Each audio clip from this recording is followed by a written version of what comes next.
Ibu Bapa, saudara-saudara jemaat Tuhan yang terkasih, Shalom.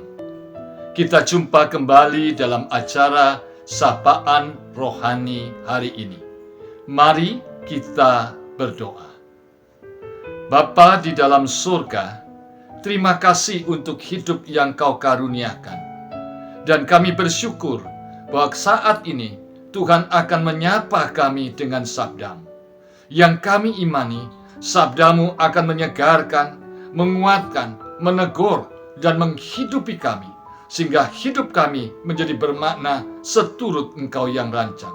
Berfirmanlah ya Tuhan, karena kami sangat membutuhkannya. Dalam nama Kristus kami mohon, amin.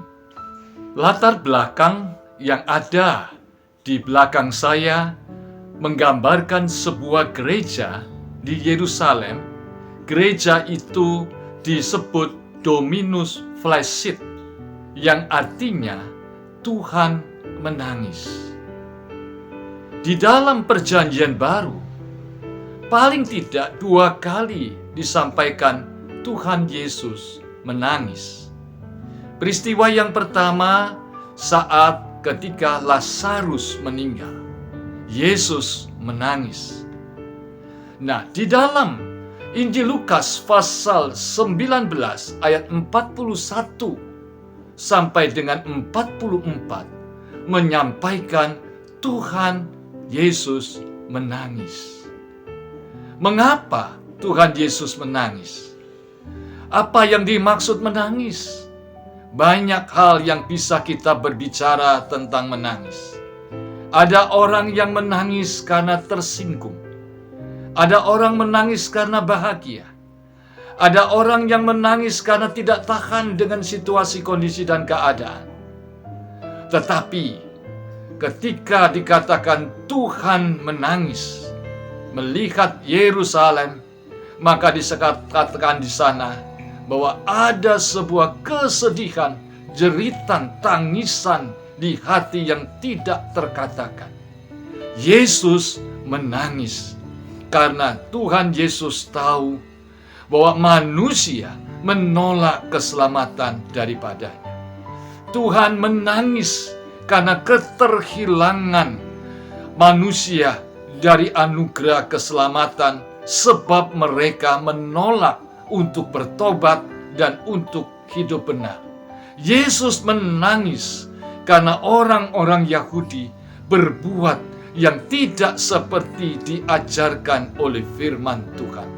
Yesus menangis karena orang-orang Yahudi menolak Mesias Juru Selamat yang telah datang di tengah-tengah hidup mereka untuk menyelamatkan mereka.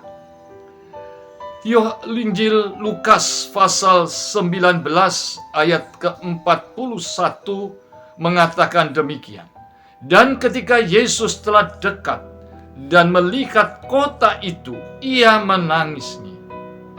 Katanya, "Wahai, betapa baiknya jika pada hari ini juga engkau mengerti apa yang perlu untuk damai sejahtera."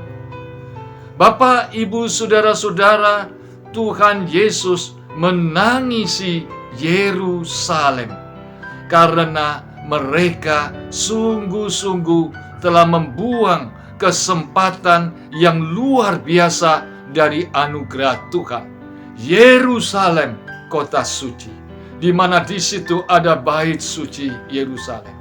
Tetapi hidup mereka tidak pernah sungguh-sungguh kudus seperti yang Tuhan harapkan. Mereka sungguh-sungguh hidup dalam kejahatan. Bahkan di Yerusalem itulah mereka memutuskan menolak Yesus, menolak Sang Juru Selamat, menolak Mesias yang menyelamatkan mereka, dan sekaligus menolak untuk bertobat dan hidup sebagai umat yang seharusnya mencerminkan kehadiran Tuhan. Saudara-saudaraku yang terkasih, jikalau sampai hari ini ada gereja yang di sana berdiri sebagai simbol yang mengingatkan bagaimana kekerasan hati manusia, bagaimana manusia tidak menghargai kesempatan dari anugerah, kasih sayang dan keselamatan Tuhan. Bahkan manusia dengan sombong dan congkak menolak mentah-mentah kasih keselamatan dari Tuhan. Pertanyaannya hari ini, apakah saudara dan saya tetap menyebabkan Tuhan Yesus menangis? Menangis artinya dari dalam jiwa hatinya dia menjerit kesedihan yang tidak terungkapkan, melihat bahwa saudara dan saya tidak mau hidup benar, melihat hidup kita menolak keselamatan dari Tuhan. Kita membiarkan kesempatan anugerah itu lewat dan kita kehilangan segala-galanya. Hari ini ketika kita hidup di dalam kekerasan, hidup kita tidak benar, hidup kita menindas orang lain, hidup kita tidak punya empati, hidup kita dikuasai oleh materi, hidup kita menyembah hawa nafsu duniawi ini, hidup kita bergantung kepada kekuatan manusia, hidup kita sungguh-sungguh hanya ingin memuaskan dan diatur, diperintah oleh kedagingan kita. Yesus menangis, menangisi saudara dan saya, karena hidup kita menjadi sia-sia. Hidup kita menolak Tuhan. Kiranya melalui sapaan rohani hari ini, kita diingatkan sebuah pesan. Tuhan Yesus menangisi saudara dan saya. Biarlah kita tidak membiarkan air mata Kristus untuk membawa kita diselamatkan di hadapannya. Biarlah kita masing-masing tidak membuang kesempatan ini, tetapi kita mengerti apa arti Yerusalem, kota suci, kota damai sejahtera, kota yang menghadirkan kehadiran Tuhan, kota yang membawa damai sejahtera bagi orang lain, kota yang membawa keselamatan bagi orang lain.